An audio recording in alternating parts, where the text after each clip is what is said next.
Entah hijau, entah coklat muda. Belum pernah kulihat bola mata berwarna hijau, jadi tak bisa terlalu yakin. Dan tempat ini didesain dengan penerangan buruk. Remang yang malah tidak romantis. Remang yang membuat segalanya tidak jelas. Namun hanya tempat ini yang masih buka. Hiburan yang tersedia adalah tayangan pertandingan sepak bola dini hari dari televisi 14 inci, dan ku memandang lagu disko era satu dekade silam, serta kelap-kelip bohlam warna-warni yang sebaiknya jangan dilihat lebih dari 1 menit karena membuat mata sakit. Tinggal 4 manusia yang tersisa dan dia satu di antaranya. Karenanya aku bertahan. Satu-satu betina menguapkan feromen di sekumpulan makhluk jantan. Secara alamiah tak mungkin aku dilewatkan.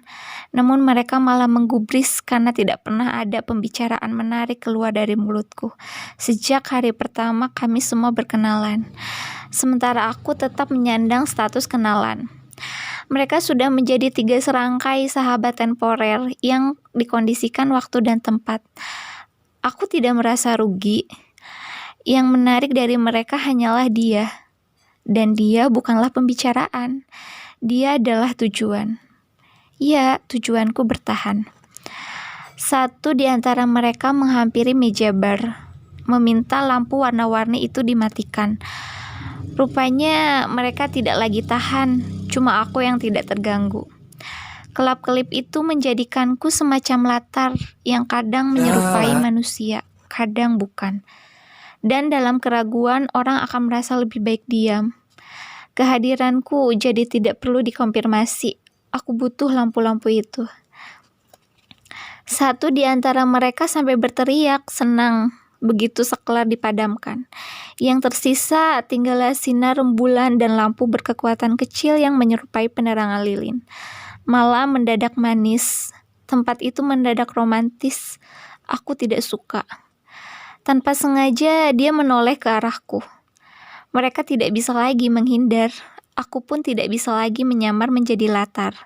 Sebuah kursi didekatkan ke meja mereka dan dia mempersilahkan aku duduk.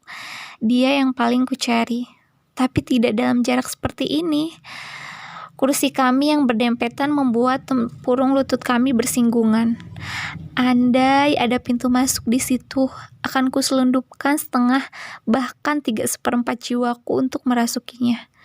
Untuk membaca pikirannya, memata-matai perasaannya. Cukup 1/4 saja jiwaku berjaga di meja itu. Untuk tersenyum sopan, tertawa kecil dan merespon oh atau oh atas percakapan apapun. Kami sedang melakukan satu permainan, dia menjelaskan. Bertukar cerita paling sedih, temannya menambahkan. Yang terpilih jadi juara akan mendapat ini. Sebuah botol bir yang masih utuh digeser ke pusat meja. Cepat kujelaskan bahwa aku tidak minum bir, sehingga tidak perlu ikut berlomba. Cepat pula mereka melontarkan ide baru, bahwa bagi yang tidak minum bir akan disediakan hadiah lain, yakni kesempatan untuk memilih siapapun dan untuk melakukan apapun dan tidak boleh ditolak.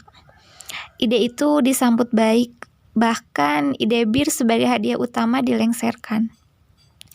Satu demi satu bercerita, kisah putus cinta, kisah kehilangan teman, dan kisah bencana alam. Tiba gilirannya. Dia berkisah tentang cahaya. Dia pernah mati suri dan dalam tidurnya ia melihat padang hijau, lalu cahaya besar. Namun di saat cahaya itu hendak merengkuhnya, ia justru terbangun. Semua orang yang saat itu menungguinya terbaring koma, tentu saja bergembira. Tapi ia tidak.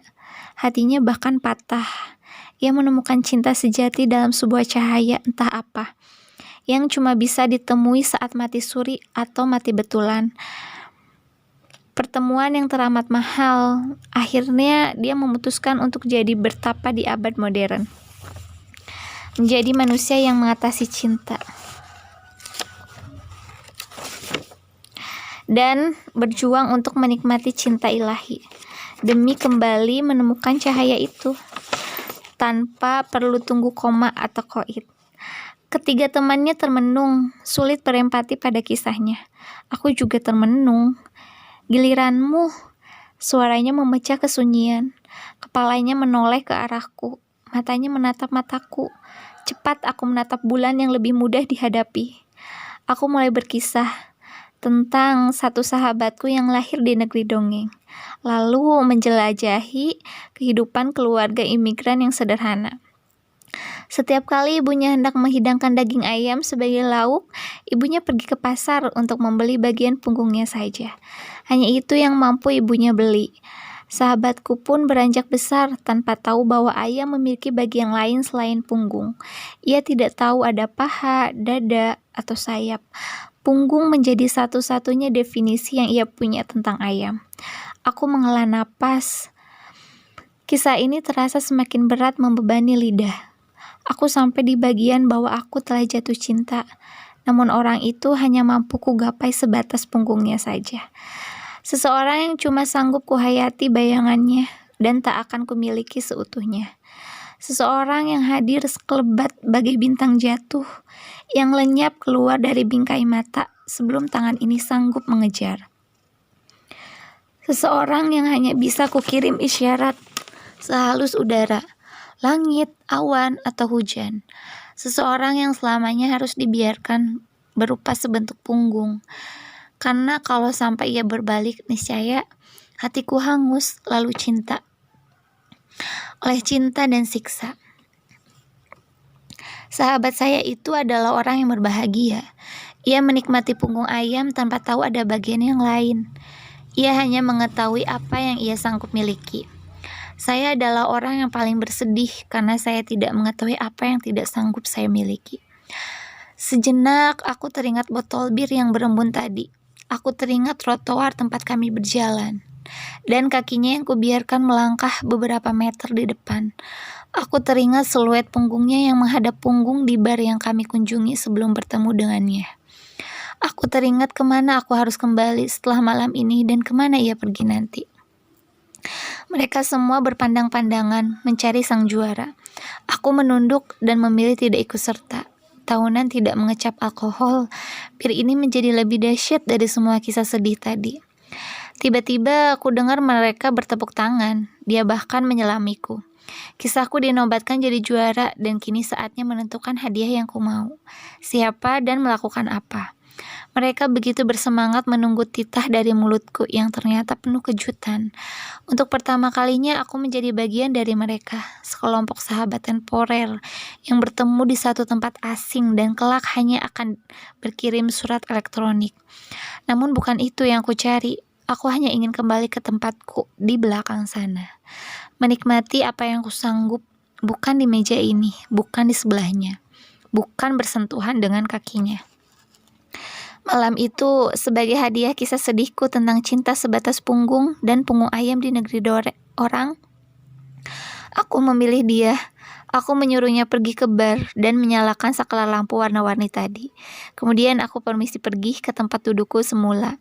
Supaya sekembalinya ia nanti, diriku sudah berubah menjadi latar tak jelas yang tak perlu diajak bicara. Tempat ini kembali remang, tidak romantis. Ia kembali menjadi sebentuk punggung yang sanggup kuhayati, yang kuisyarati halus melalui udara, langit, sinar bulan, atau gelembung bir. Matanya coklat muda, itu sudah lebih dari cukup.